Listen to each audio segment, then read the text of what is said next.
Assalamualaikum warahmatullahi wabarakatuh. Apa kabar sahabat wakaf dimanapun Anda berada. Kembali lagi di Wakaf TV bersama saya Hendrik.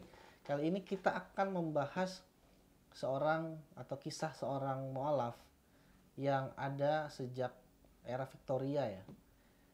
Siapa orangnya tersebut, langsung saja kita ke ceritanya. Nggak usah lama-lama, nggak usah pakai prolog-prolog dan sebagainya. Langsung saja kita ke ceritanya.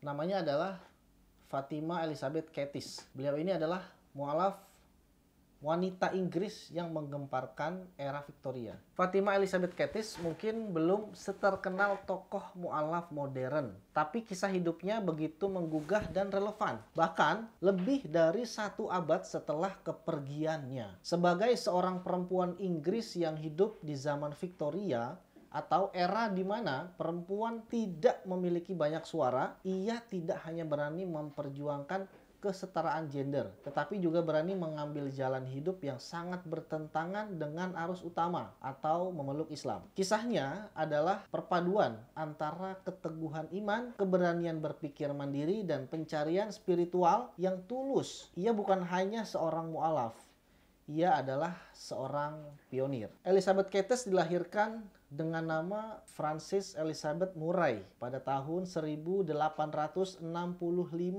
di Inggris. Ia tumbuh di tengah masyarakat yang sangat konservatif, di mana perempuan dipandang lebih sebagai pelengkap kehidupan laki-laki, bukan sebagai individu yang bebas memilih keyakinan ataupun peran sosialnya. Memang pada zaman itu, kerajaan-kerajaan non-muslim atau non-islam itu memang memandang perempuan itu hanyalah sebagai pelengkap saja. Jadi pada zaman dulu itu memang perempuan itu bisa dikatakan sebagai aib. Bahkan Umar bin Khattab itu sendiri pernah waktu zaman jahiliyah ya, pernah mengubur hidup-hidup anak perempuannya. Ya. Dan sampai ketika dia masuk Islam atau ketika Umar bin Khattab itu mu'alaf, dia masih terus terngiang perbuatannya mengubur hidup anak perempuannya. Jadi sebelum Islam dikenalkan, perempuan itu sehina itu.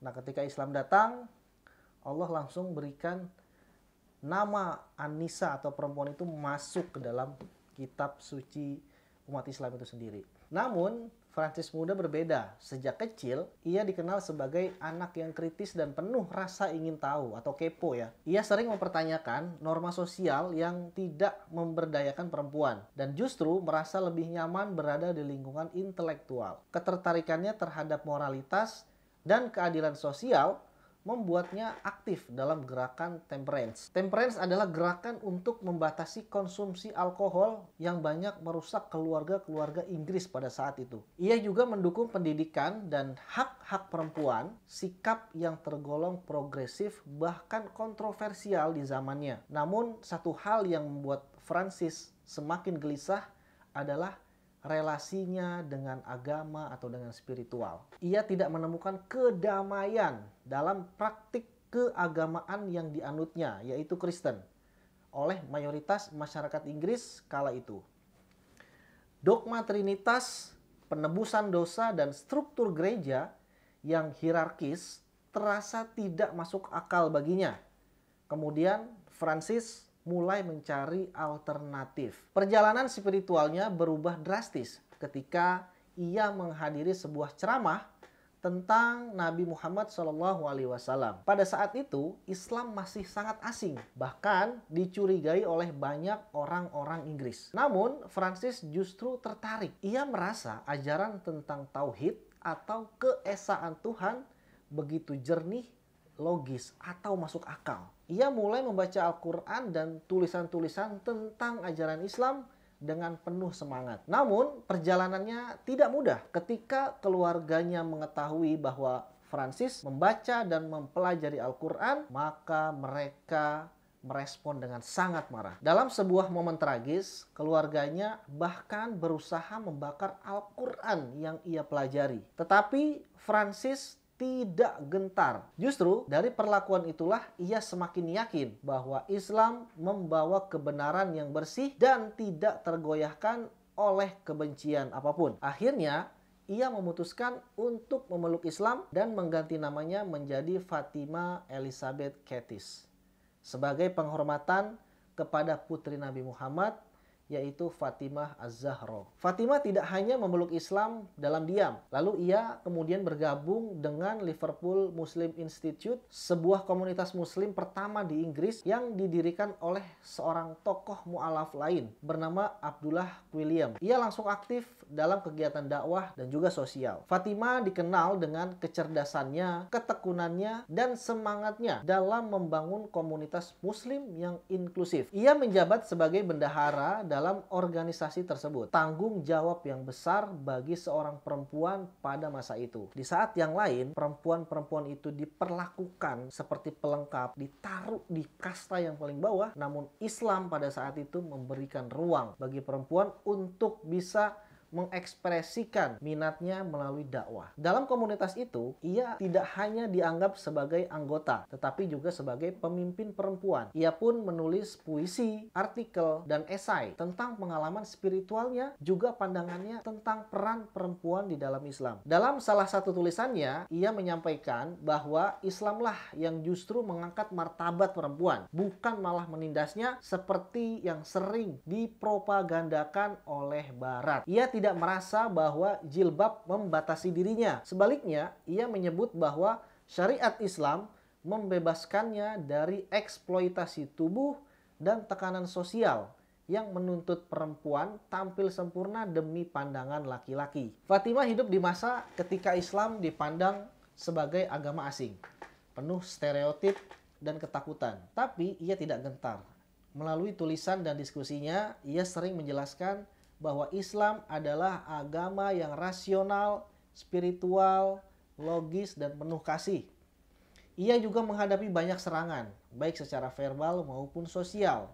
Bahkan, di kalangan feminis sendiri, keputusannya dianggap aneh. Bagaimana mungkin seorang pejuang perempuan justru masuk ke dalam agama yang dianggap patriarkis? Tapi, Fatimah justru menjawab semua tudingan itu dengan ilmu, sikap, dan keberanian. Ia menunjukkan bahwa ajaran Islam sejati memuliakan perempuan dan bahwa masalah bukan pada agamanya, tetapi pada budaya atau tafsir yang keliru yang dibentuk oleh sebagian orang. Fatimah Elizabeth Kettis meninggal pada usia yang masih muda, pada tahun 1900 di usianya yang sekitar 35 tahun. Namun dalam hidupnya yang singkat itu, ia meninggalkan warisan yang luar biasa. Ia membuka jalan bagi banyak perempuan barat yang mencari Islam sebagai rumah spiritualnya. Sayangnya, kisah Fatimah sempat tenggelam dalam sejarah. Sebenarnya ini ada kemungkinan dikubur dan dikaburkan. Seperti itu ya, karena memang barat itu sangat gencar sekali untuk menutup, menghancurkan, membongkar sejarah-sejarah tentang Islam. Bahkan pada waktu itu melalui gerakan Wahabismenya itu di Arab Saudi, sekte-sekte Wahabisme ini menghancurkan seluruh situs-situs makam yang ada di dua tanah suci tersebut. Jadi sudah banyak hilang ya kuburan-kuburan atau makam-makam para ulama, para pejuang-pejuang Islam yang mana memang menurut mereka itu adalah bid'ah dan bisa dijadikan tempat sesembahan baru. Jadi sebenarnya adanya kuburan makam sebenarnya itu adalah bukti daripada sejarah yang historis dan juga bisa sebagai pelajaran bagi anak-anak cucu kita nanti ke depannya ketika mereka ingin mengetahui Islam itu apa. Tak banyak buku yang mengangkat kisah dan namanya. Namun kini jejaknya mulai ditemukan dan dihargai kembali. Bahkan di Inggris nama Fatimah Elizabeth digunakan untuk lembaga pendidikan muslimah, yaitu Fatimah Elizabeth Frontistery, sebagai bentuk penghormatan atas kontribusinya. Fatimah Elizabeth Kettis adalah contoh nyata bahwa iman, dan akal bisa berjalan secara beriringan. Ia tidak masuk Islam karena pernikahan, tekanan, atau keputusasaan. Namun, ia masuk Islam karena menemukan kebenaran yang ia cari sejak lama. Sebuah keyakinan yang membebaskan, bukan mengekang. Di tengah dunia modern yang masih sering salah paham tentang Islam dan perempuan, kisah Fatimah adalah suara jernih yang menegaskan bahwa Islam bukan penghalang bagi perempuan untuk berpikir, berkarya, dan memimpin. Justru sebaliknya, Islam memberikan fondasi spiritual dan etika yang mendalam untuk semua itu. Terlebih, Islam itu sangat-sangat menghormati, memuliakan perempuan. Maka dari itu, bagi teman-teman, bagi sahabat wakaf semuanya yang menonton channel ini, bagi yang perempuan dan muslim, ketahuilah bahwa Islam itu hadir betul-betul untuk memuliakan perempuan. Kalau ada informasi yang sampai ke kita, pandangan negatif tentang perempuan di dalam Islam, misalkan harus menggunakan hijab yang syar'i, pakai cadar, dan lain sebagainya, harus mau untuk dipoligami dan lain-lain, sejujurnya itu adalah propaganda musuh-musuh Islam, tentunya dari Barat. Maka dari itu para sahabat wakaf, mudah-mudahan kisah Fatimah ini terus bisa kita gaungkan lagi untuk bisa menjadi inspirasi dan motivasi bagi kita semuanya. Jika teman-teman merasa konten ini bermanfaat, silahkan like, share, dan jangan lupa berikan komen, apapun komentarnya, yang penting itu membangun, agar kami semakin semangat untuk memberikan konten-konten inspiratif, informatif, dan edukatif bagi Anda semuanya. Terima kasih. Assalamualaikum warahmatullahi wabarakatuh. Jadi salah satu hambatan di jalannya, ya ini nih. Well, nah ini salah satu.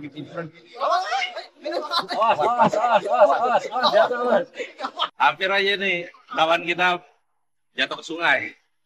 Jadi memang salah satu hambatan kita itu kalau masuk ke pedalaman, ya seperti ini salah satunya. Belum lagi kayu-kayu itu pada muncul dari dasar sungai. Jadi memang perlu kehati-hatian dan tingkat risikonya juga tinggi, besar ya.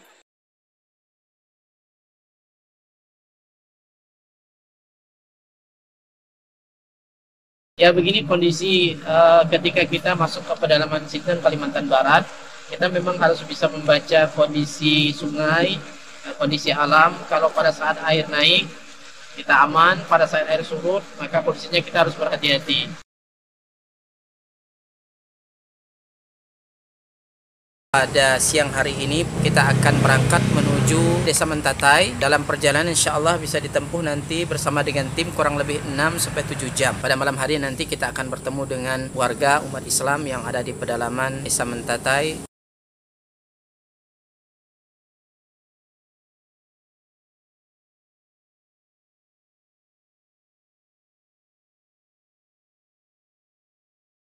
Alhamdulillah sudah kurang lebih 600 mu'alaf yang masuk Islam dengan asbab dakwah ini. Dan tentunya ini tidak hanya sebatas mereka memeluk Islam, tetapi masih banyak PR-PR yang harus kita selesaikan. Dalam hal ini kami membina mereka membutuhkan Al-Quran untuk kita sampaikan kepada mereka yang menjadi sarana mereka dekat dengan Allah Subhanahu wa Ta'ala.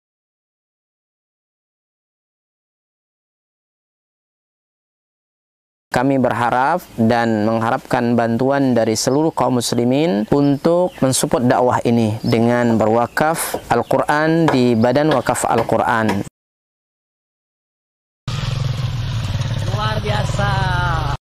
Kaum muslimin yang dicintai oleh Allah Subhanahu wa Ta'ala, perlu kita ketahui bahwa pondok ini sangat dibutuhkan karena memang di sini sangat minim akan bahkan mungkin bukan lagi dikatakan minim, memang tidak ada lembaga semacam pondok pesantren yang berdiri di Desa Nangat Tempunak ini. Yang kedua adalah kerusakan akidah. Ya, jadi di sini jika tidak ada pesantren ini rusaknya luar biasa. Apalagi memang pemurtatan sangat kuat di Desa Nangat Tempunak ini. Jadi memang misionaris-misionaris itu masuk kemari itu dengan materi yang kuat, ya, dengan iming-iming yang kuat. Dengan adanya pondok pesantren ini mengkader anak-anak para mu'alaf ya, dari suku Dayak yang berasal dari pedalaman, ini sangat mudah. Jika mereka sudah belajar agama, kemudian mereka sudah paham dengan agama dan mereka sudah hafal Quran, mereka akan kita kembalikan ke kampung-kampung mereka.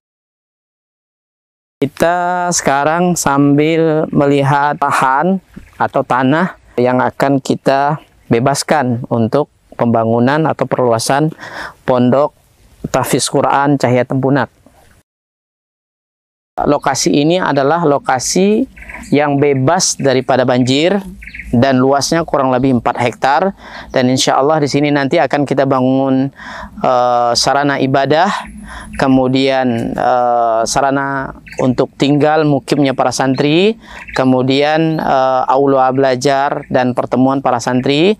Dengan demikian ini akan membantu dakwah dan memaksimalkan dakwah di pelosok pedalaman Sintang, Kalimantan Barat. Kami mengajak kepada seluruh kaum muslimin untuk mensupport, membantu dakwah ini dengan menyiapkan donasi dan wakaf terbaik melalui Badan Wakaf Al-Quran, dan semoga apa yang kita korbankan di jalan Allah SWT, harta kita, lelahnya kita, semua akan Allah berikan ganti dengan ganti yang lebih baik, kemudian diberikan balasan dengan balasan yang terbaik. Dan kami mendoakan semoga antum semua dijaga oleh Allah SWT dari seluruh musibah baik dunia maupun akhirat. Barakallahu fikum. Assalamualaikum warahmatullahi wabarakatuh.